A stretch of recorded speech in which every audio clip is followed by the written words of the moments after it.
Good morning students, welcome to Softline institute. Good morning ma'am.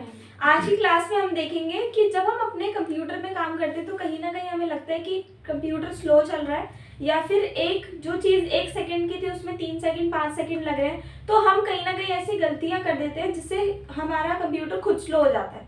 For example, मैं mobile का example लेती हूँ। Mobile है, ठीक है, मोबाइल भी आपका एक टाइम के बाद स्लो होने लग जाता है, आप बोलते हो हैंग कर रहा है ना। रीजन, उसमें अननेसेसरी बहुत सारी टेम्पररी फाइल्स होती हैं।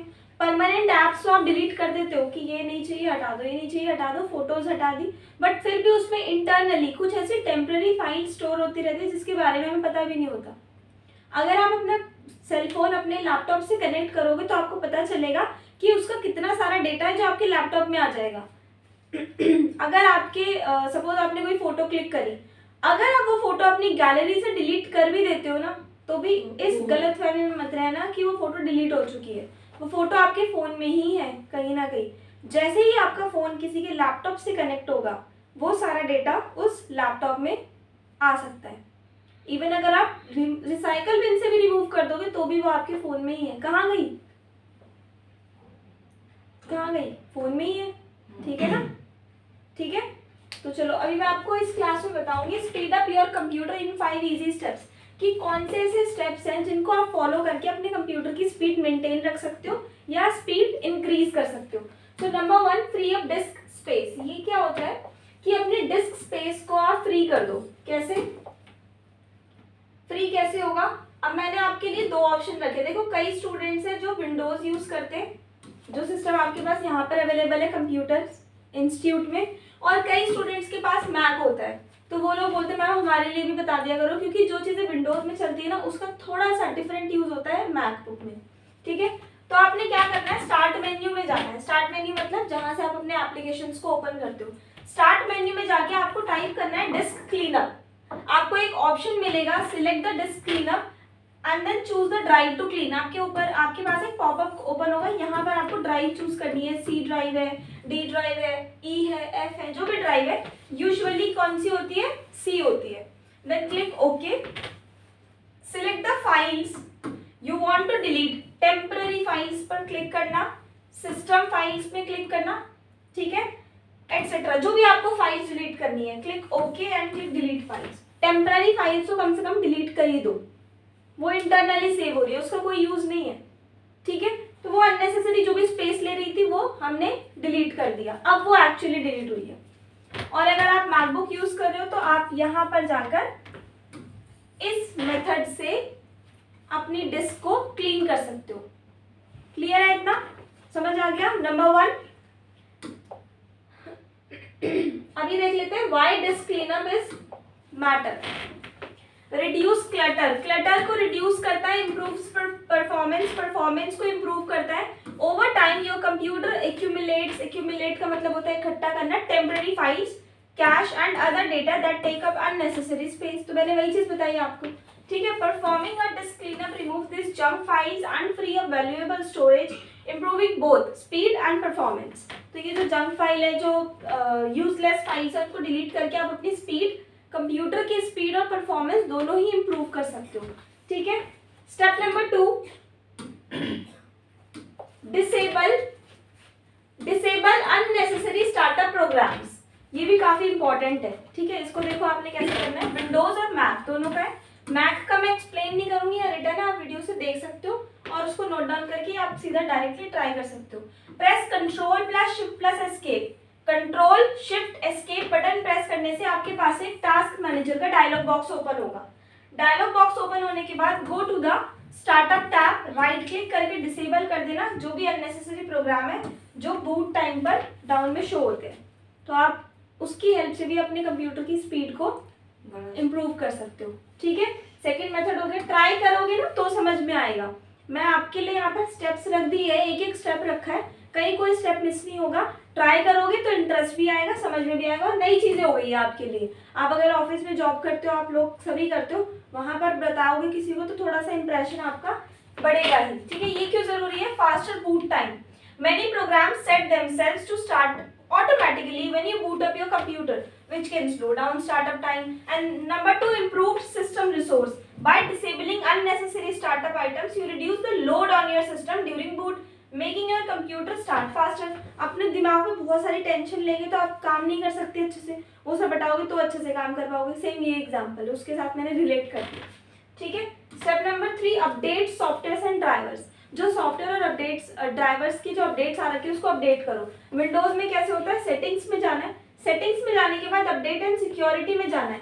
अपडेट एंड सिक्योरिटी में जाने के बाद आपको क्लिक करना है चेक फॉर अपडेट्स में, to ensure your system is running the latest version of Windows and updates for your drivers.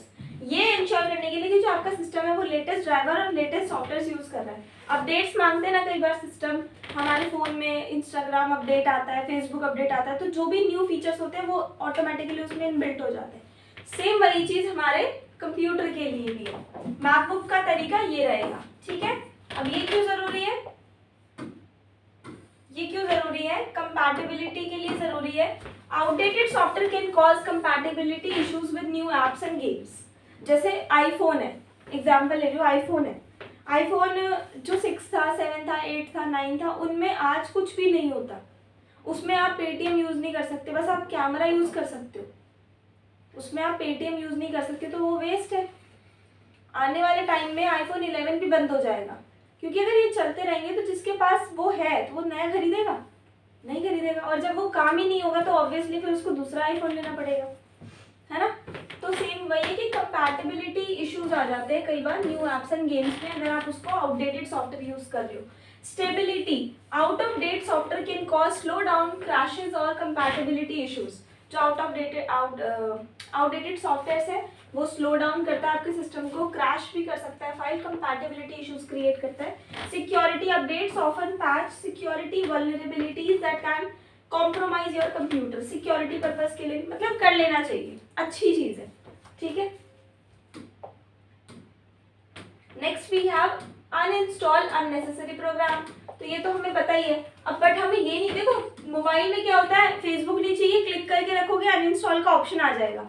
System से अगर आपको किसी फाइल को हटाना है, किसी फाइल को नहीं, एक्चुअली किसी सॉफ्टवेयर को हटाना है, जैसे आप लोग सभी के पास लैपटॉप है, आपको पता भी नहीं होगा आपके लैपटॉप में बेफालतू की चीजें रखी होंगी, बहुत सारी, बहुत कुछ होगा उसमें. उसको चेक कैसे करोगे आप उसको चेक 2 तरीके से कर सकते हो. एक तो ये जो मैंने यहाँ लिखा है, और एक मैं वैसे आपको वर्बली बता दूंगी. ठीक है. मैकबुक का ये मेथड है. सेटिंग्स में जाना है, एप्स में जाना है, एप्स एंड फीचर्स में जाना है, स्क्रॉल करना है, लिस्ट आ जाएगी इंस्टॉल्ड प्रोग्राम्स की. जैसे ही आप ये 3 स्टेप फॉलो करोगे आपके पास एक लिस्ट आ जाएगी जितने भी प्रोग्राम्स इंस्टॉल्ड हैं. उसके बाद आप जो भी एप्लीकेशन नहीं चाहिए उसको सिलेक्ट करके अनइंस्टॉल कर सकते हो.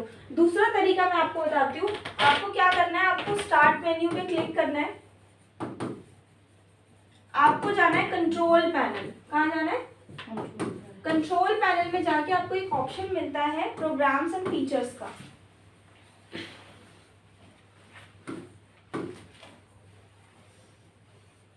प्रोग्राम्स एंड फीचर का ऑप्शन आपको दिखाई देगा.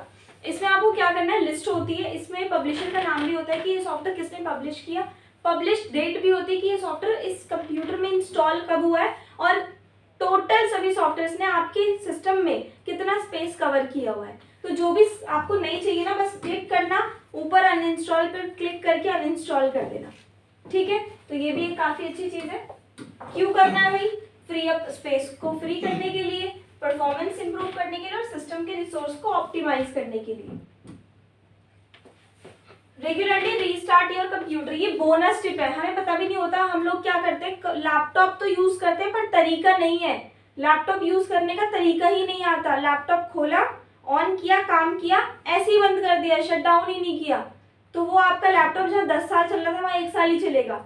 सेकंड, मैं आपको बताती हूँ, जब भी हम अपना लैपटॉप यूज करते हैं तो या तो उसको पिलो के ऊपर रख के यूज करते हैं, या फिर बेड के ऊपर या पैरों के ऊपर रख के यूज करते हैं. बस में जा रहे हैं, मेट्रो में जा रहे हैं, तो हमेशा जब भी आप कोई लैपटॉप यूज करें उसके नीचे की साइड ना एक छोटा सा कार्डबोर्ड टाइप कुछ लगा दें, ताकि जो नीचे से वो जो जैसे ये फोन है सपोज, ठीक है, ये फोन है, इसको अगर मैं यूज कर रही हूँ तो मुझे यहाँ पर ना कुछ लगा देना है ताकि ये थोड़ा सा हाइट पर रहे, क्योंकि लैपटॉप के नीचे फैन होता है, कूलिंग फैन, जो उसको ठंडा रखता है उस मशीन को. जब मैं ये बंद कर दूंगी तो वो जो फैन की एयर है वो तो बाहर आएगी ही नहीं, वो बाहर आएगी ही नहीं, तो फिर चीज तो खराब होनी है. समझ आ गया. दूसरी चीज, और क्या इंपॉर्टेंट है, और होता है रेगुलरली रीस्टार्ट योर कंप्यूटर। आपको अपना कंप्यूटर रेगुलरली रीस्टार्ट करना है, कम से कम 1 महीने में 2 बार। रीस्टार्ट समझते हो ना, शट डाउन करके ऑन नहीं, रीस्टार्ट। रीस्टार्ट पे क्लिक करो, ऑफ होगा ऑन हो जाएगा। जैसे फोन स्विच ऑफ करते हैं, या रीस्टार्ट का भी ऑप्शन होता है। फोन भी करो, पता है फोन भी करोगे तो भी उसकी भी लाइफ इंक्रीज होगी। क्लियर टेम्पररी फाइल्स, रीस्टार्ट से क्या होता है, टेम्पररी फाइल्स क्लियर हो जाती है खुद ब खुद। रिफ्रेश सिस्टम रिसोर्स, और रिफ्रेश हो जाता है आपका सिस्टम। ठीक है ना, समझ में आ गया? तो ये 5 स्टेप्स थे जो हम सबके लिए इम्पोर्टेंट है, हम सबके लिए बहुत बहुत इम्पोर्टेंट है। क्योंकि आप लोग यूथ हो, लैपटॉप मिल तो जाता है या लैपटॉप खरीद लेते हो, बट उसको यूज़ करने का तरीका नहीं पता होता। फिर बाद में बच्चे आते हैं, मैम ये चल नहीं रहा, अभी लिया था मैम, ये इतना इस पर इन्वेस्ट कर दिया। ठीक है ना, तो अभी आप हमारे पास क्लासेस कर रहे हो, आपके पास बेनिफिट है, जितनी इन्फॉर्मेशन ले सकते हो ले लो। अभी आने वाली क्लासेस में आपको ये भी बताएंगे कि अगर आप लैपटॉप परचेज करने जा रहे हो तो आपको किन किन बातों का ध्यान रखना है। क्योंकि आपके पास 80,000 60,000 है, आप लेकर जाते रहो और आप गलत चीज़ ले आओगे तो फिर ज़िंदगी भर पछताओगे कि तो बहुत लाइट वेट है, या ये तो समझ ही नहीं आ रहा, या फिर ठीक से काम नहीं कर रहा। तो जो इश्यूज आते हैं, फिर बच्चे बाद में आते हैं कि सर ये लिया था अभी हमने 1 साल पहले 80,000 का, अब इसमें ये इश्यूज है, इसमें ये नहीं है, इसमें ये नहीं है, ये अपग्रेडेबल नहीं है, इसको अपग्रेड कराना है बट इसमें रैम की कैपेसिटी इतनी है, तो फिर कैसे बात बनेगी। ठीक है, तो आज की क्लास में इतना ही। Thank you so much.